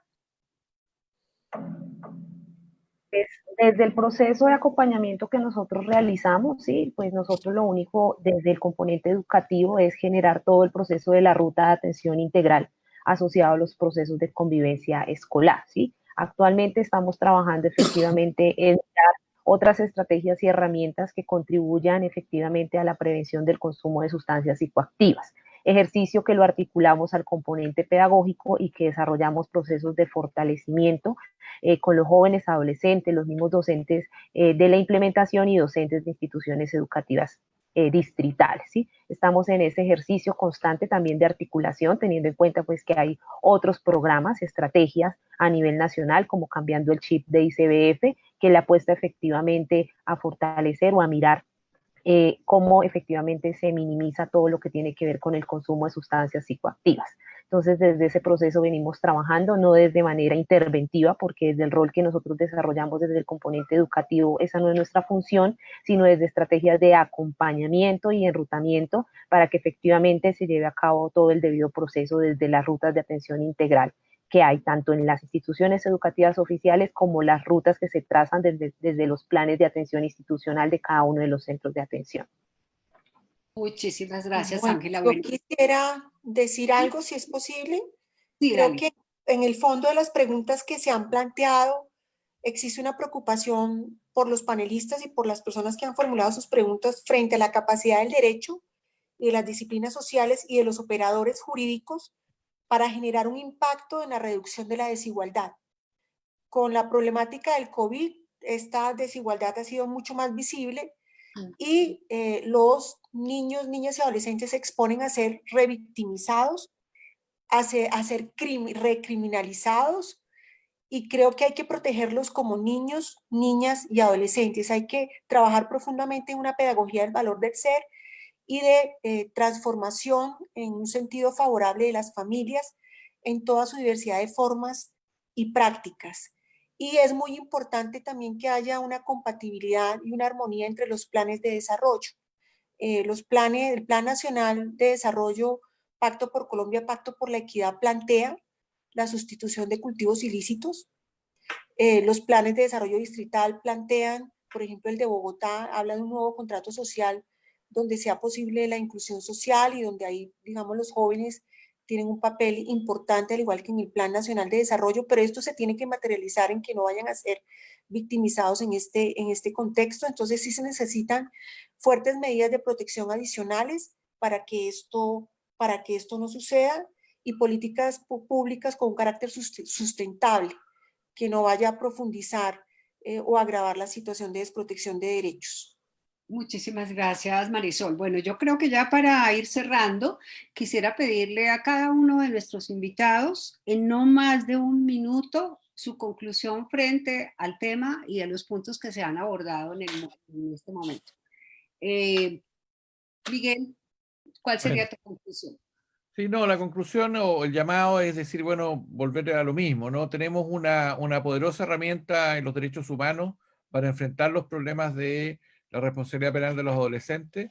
Tenemos una realidad en América Latina compleja, tenemos muchas experiencias positivas, tenemos una pandemia que también nos ha generado muchos desafíos, pero si uno examina bien, también va a encontrar muchas e interesantes posibilidades y esfuerzos de trabajo para superar esos efectos. Ángela Flores nos ha mostrado varias de ellas y Manuel acá en Colombia.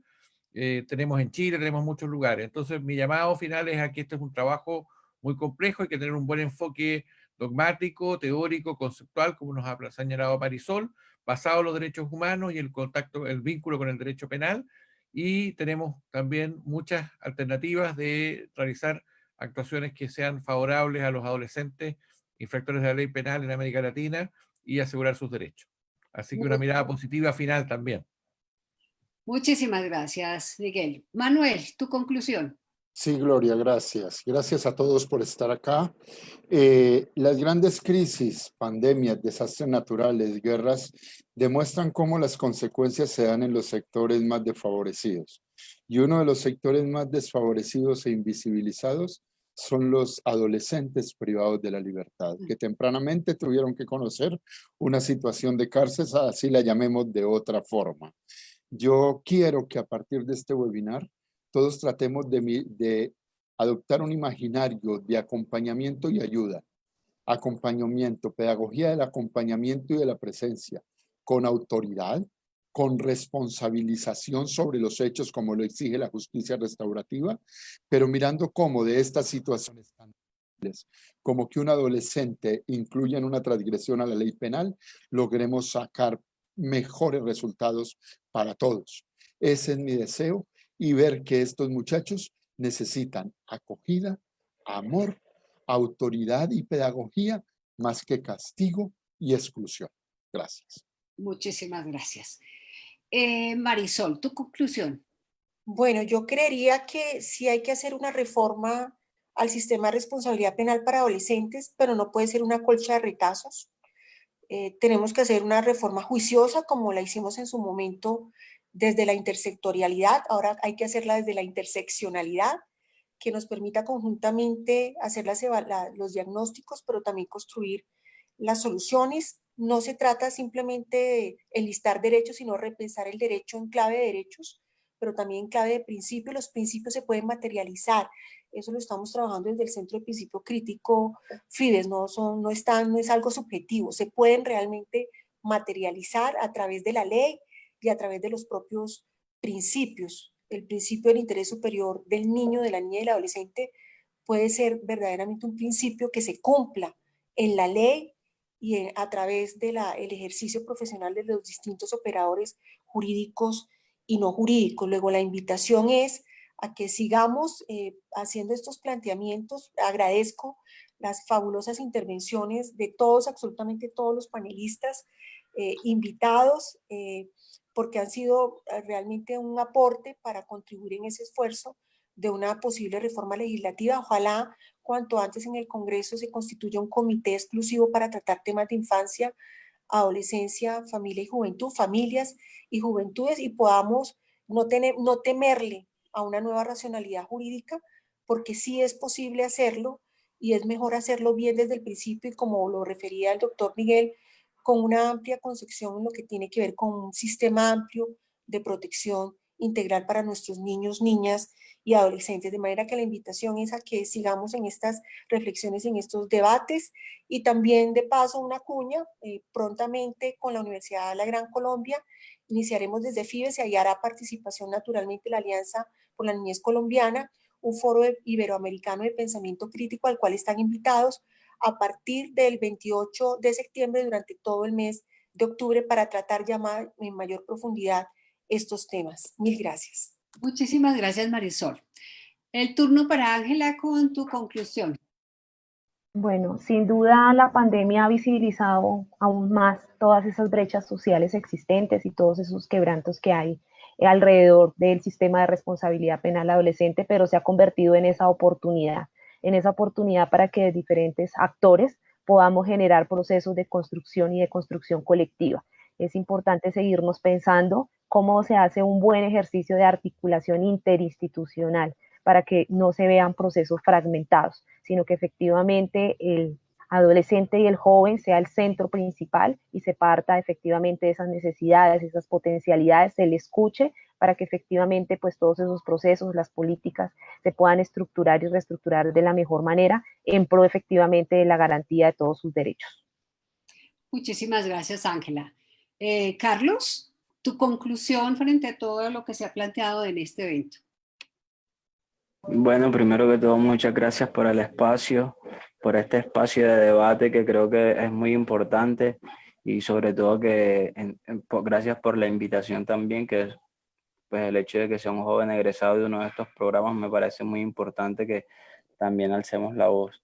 Y yo creo que en conclusión, pues para mí algo que es muy importante es menos presupuestos a la guerra y más presupuestos a la educación, menos presupuestos a las armas y más presupuesto para las instituciones que están cargando con los jóvenes y con las adolescentes de este país y de Latinoamérica.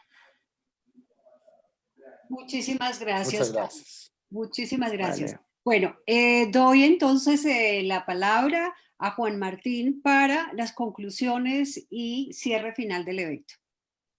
Muchísimas gracias. Bueno, la verdad es que las conclusiones ya están dadas, son súper buenas.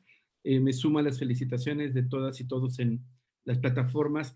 La riqueza de este webinar, de este diálogo, digamos, me parece que nos deja con la tarea de buscar otros espacios para profundizar. Y bueno, muchísimas gracias por los aportes tanto de Miguel, Marisol, Manuel, Ángela y especialmente de Carlos, que me parece que el cierre es maravilloso. Menos presupuesto a la guerra, más presupuesto para la niñez. Y claramente, como saben ustedes, y es una obviedad, pero tenemos que colocarlo e insistir en ello, es que la pandemia, el COVID, es una crisis global y es la oportunidad para poder construir un paradigma distinto. Y ese paradigma tendría como gran oportunidad basarse, como ya lo han apuntado ustedes, en los derechos humanos, en la perspectiva de género y en la participación ciudadana. Y desde ahí creo que vamos a poder encontrar bastantes salidas a lo que ya estamos viendo como difícil y que claramente podrían ser distintos. Así es que, pues vamos a seguir exigiendo a las autoridades, pero también hay mucho que podemos hacer nosotras y nosotros, especialmente niños, niñas y adolescentes, como estamos buscando sea en este espacio. Así es que les animo a seguir tejiendo redes a favor de la infancia y gracias por estar acá. Les mando un fuerte abrazo. Gracias. Muchísimas gracias, Juan Martín. Muchísimas gracias a todos nuestros invitados por todos estos aportes tan valiosos que nos dejan toda una serie de inquietudes importantes. Pero quisiera dar un pequeño mensaje antes de despedirnos completamente y es el siguiente. Queremos invitarles a que se sumen esta noche a la gran movilización social Apaga la luz y enciende una vela por la niñez y la juventud en Colombia. Esto como un acto simbólico, no solamente de duelo, sino también de protesta por las múltiples violencias de las que son objeto niñas, niños, adolescentes y jóvenes en Colombia. Entonces, esta noche queremos que pongan una vela en el balcón o lo hagan visible de manera que los niños, niñas, adolescentes y jóvenes sepan que están con ellos. Acompañar este hecho con la movilización en Twitter de un mensaje que es el mensaje de la campaña hasta las 9:30 de la noche. Ejemplo, el siguiente: la familia X de tal lugar se une a las niñas, niños, adolescentes y jóvenes en Colombia. Apagamos la luz y encendemos una vela por cada vida perdida o lastimada. Nada justifica la violencia. Acompañar esto con el numeral apaga la luz y enciende una vela. Poner copia para Alianza por la Niñez y otras cuentas que consideren pertinentes. Entonces, los esperamos esta noche. La niñez y la juventud cuenta con cada uno de ustedes. Muchísimas gracias y esperamos su compromiso. Gracias a todos. Muchas gracias a todos. Hasta luego. Gracias. Muchas gracias. Muchísimas gracias. Quedamos en Excelente contacto. Hasta día. luego, Marisol. Hasta luego, Que estén Ángela, bien. Juan, Gloria, Marisol. Gracias. Carlos Mario. Muchas gracias por estar. Hasta luego. Muchas gracias a todos. Felicitaciones. Gracias. Hasta luego.